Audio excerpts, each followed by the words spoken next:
This way, to your knowledge, is there any active pursuit of the outlawing of the use of these products nationally? I know that there has been a study that was carried out at the stormwater facility in New Jersey, where the scientists, actually they were engineers, were looking at... this is an EPA it's study. An EPA study. Yeah. I believe that study has been completed, but they have not yet produced a report, and that's as far as I know. The only other thing we know is there have been several either senators or congressmen since the 2005 study came out that have called on the EPA to take some action on this or to initiate national studies on it. And that has happened now, but it's taken quite a while. And why that has taken so long, I don't know if it's just the way the EPA works, because it's such a big organization with... Well, first of all, this is the first time I ever thought that I should have paid more attention to chemistry than I took it. I'm still not making a connection between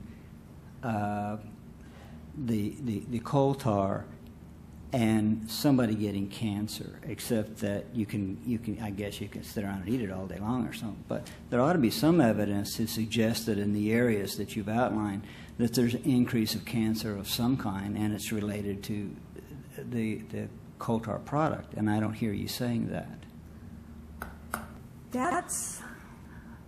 Well, first of all, we are not health risk professionals. We're environmental scientists, and so we are measuring what's in the environment. We are identifying problems. But for example, even in the case of the house dust study, the objective was the hypothesis was that coal tar seal coat might be contributing to larger concentrations of PAHs in house dust, and that hypothesis was borne out.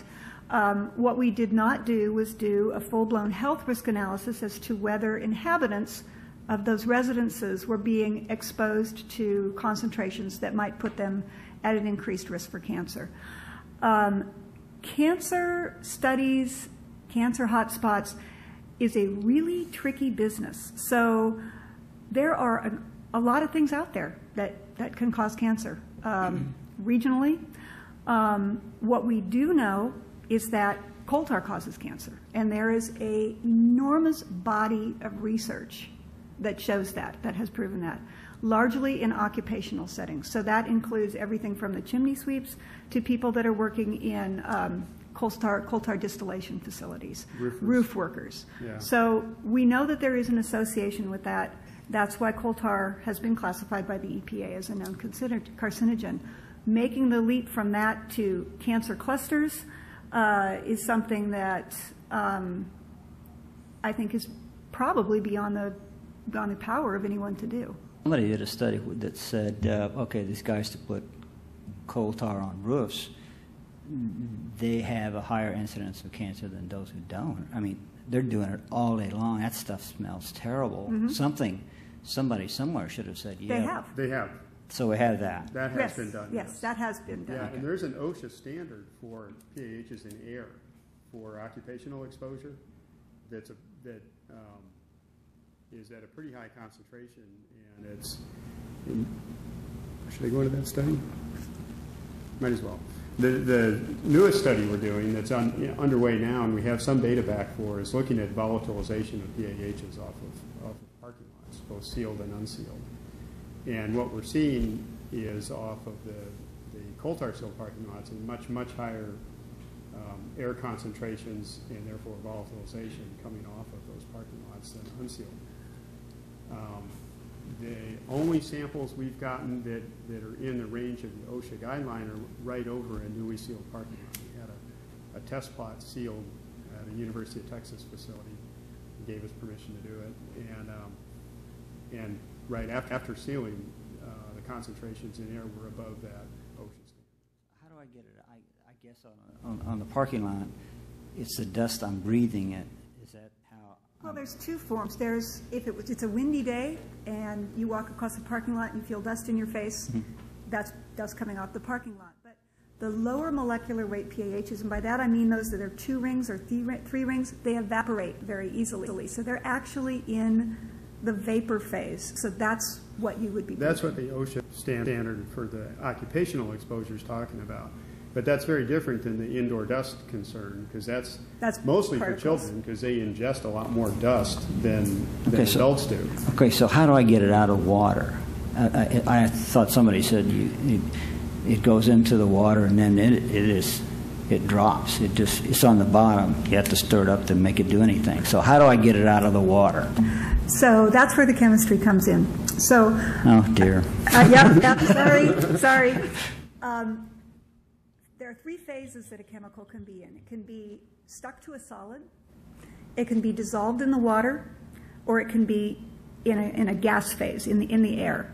And every chemical, some proportion of it is in one of those three phases. So if it can go in any of those phases, so you have a tank and you have sediment in it and water in it and an air layer on top, some of that over time, and you stir it all up, some of that chemical is going to be in each one of those three phases.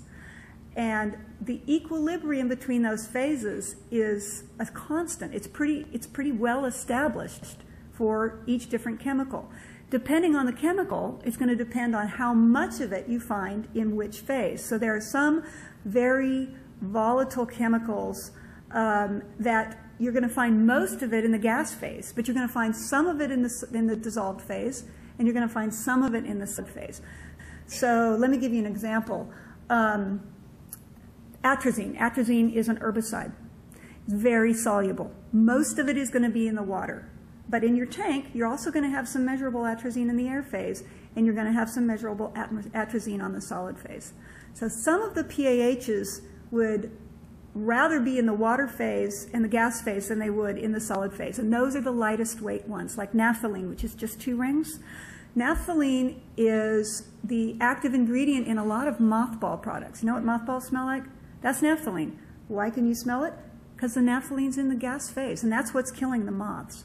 So the lower PAHs will be the ones that will first tend to leave the parking lots, and they're leaving by going into the gas phase and going off into the atmosphere.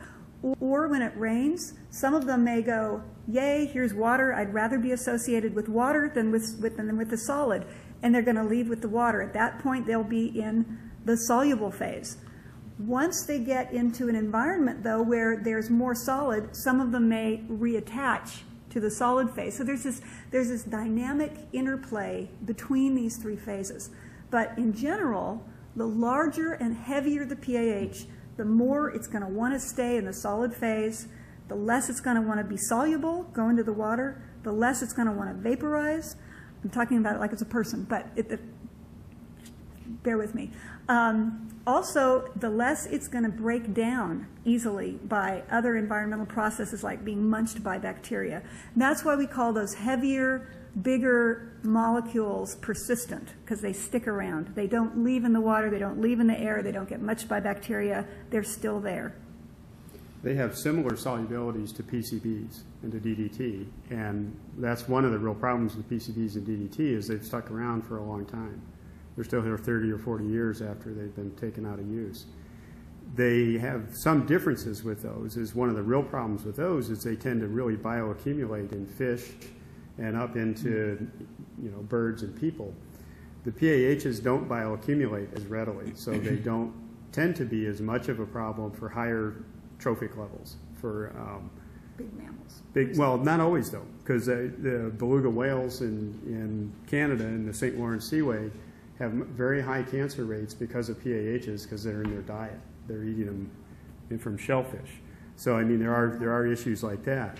But basically, the PAHs are mostly found in the bottom sediment. So they do tend to settle out with the mud, but that doesn't mean that they're totally harmless once they're in the mud, because they still can impact the biological communities that live in the bottom of the sediments, or fish. There are a lot of liver anomalies and skin lesions and things like that in fish that have been attributed to high PAHs in the water body, and they're really looking at the sediment as where